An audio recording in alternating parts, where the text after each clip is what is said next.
Jean, chapitre 3.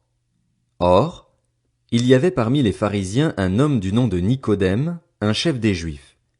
Il vint de nuit trouver Jésus et lui dit, Maître, nous savons que tu es un enseignant envoyé par Dieu, car personne ne peut faire ces signes miraculeux que tu fais si Dieu n'est pas avec lui. Jésus lui répondit, en vérité, je te le dis, à moins de naître de nouveau, personne ne peut voir le royaume de Dieu. Nicodème lui dit, Comment un homme peut-il naître quand il est vieux? Peut-il une seconde fois entrer dans le ventre de sa mère et naître?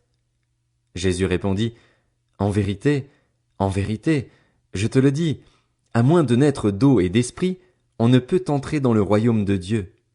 Ce qui est né de parents humains est humain, et ce qui est né de l'esprit est esprit. Ne t'étonne pas que je t'ai dit, il faut que vous naissiez de nouveau. Le vent souffle où il veut, et tu en entends le bruit, mais tu ne sais pas d'où il vient, ni où il va. C'est aussi le cas de toute personne qui est née de l'esprit. Nicodème reprit la parole et lui dit, Comment cela peut-il se faire? Jésus lui répondit, Tu es l'enseignant d'Israël et tu ne sais pas cela. En vérité, je te le dis, nous disons ce que nous savons et nous rendons témoignage de ce que nous avons vu, et vous ne recevez pas notre témoignage. Si vous ne croyez pas quand je vous parle des réalités terrestres, comment croirez-vous si je vous parle des réalités célestes? Personne n'est monté au ciel, sinon celui qui est descendu du ciel, le Fils de l'homme qui est dans le ciel. Et tout comme Moïse a élevé le serpent dans le désert, il faut aussi que le Fils de l'homme soit élevé afin que quiconque croit en lui ne périsse pas, mais qu'il ait la vie éternelle. En effet, Dieu a tant aimé le monde qu'il a donné son Fils unique, afin que quiconque croit en lui ne périsse pas, mais ait la vie éternelle. Dieu, en effet, n'a pas envoyé son Fils dans le monde pour juger le monde, mais pour que le monde soit sauvé par lui. Celui qui croit en lui n'est pas jugé, mais celui qui ne croit pas est déjà jugé parce qu'il n'a pas cru au nom du Fils unique de Dieu. Et voici quel est ce jugement. La lumière est venue dans le monde et les hommes ont préféré les ténèbres à la lumière parce que leur manière d'agir était mauvaise. En effet, toute personne qui fait le mal déteste la lumière et elle ne vient pas à la lumière pour éviter que ses actes soient dévoilés. Mais celui qui agit conformément à la vérité vient à la lumière afin qu'il soit évident que ce qu'il a fait, il l'a fait en Dieu.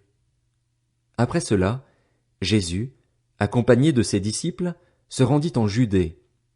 Il y séjourna avec eux et il baptisait. Jean aussi baptisait à Hénon, près de Salim, parce qu'il y avait là beaucoup d'eau, et l'on s'y rendait pour être baptisé. En effet, Jean n'avait pas encore été mis en prison. Or, une discussion surgit entre les disciples de Jean et un juif au sujet de la purification. Ils vinrent trouver Jean et lui dirent, Maître, celui qui était avec toi de l'autre côté du Jourdain et à qui tu as rendu témoignage, le voilà qui baptise, et tous vont vers lui. Jean répondit, Un homme ne peut recevoir que ce qui lui a été donné du ciel. Vous-même m'êtes témoin que j'ai dit, Moi, je ne suis pas le Messie, mais j'ai été envoyé devant lui. Celui qui a la mariée, c'est le marié, mais l'ami du marié, qui se tient là et qui l'entend, éprouve une grande joie à cause de la voix du marié. Ainsi donc, cette joie qui est la mienne est parfaite. Il faut qu'il grandisse et que moi, je diminue. Celui qui vient d'en haut est au-dessus de tous. Celui qui est de la terre est de la terre, et il parle des réalités terrestres. Celui qui vient du ciel est au-dessus de tous, il rend témoignage de ce qu'il a vu et entendu, et personne n'accepte son témoignage. Celui qui a accepté son témoignage a certifié que Dieu est vrai. En effet, celui que Dieu a envoyé dit les paroles de Dieu, parce que Dieu lui donne l'Esprit sans mesure.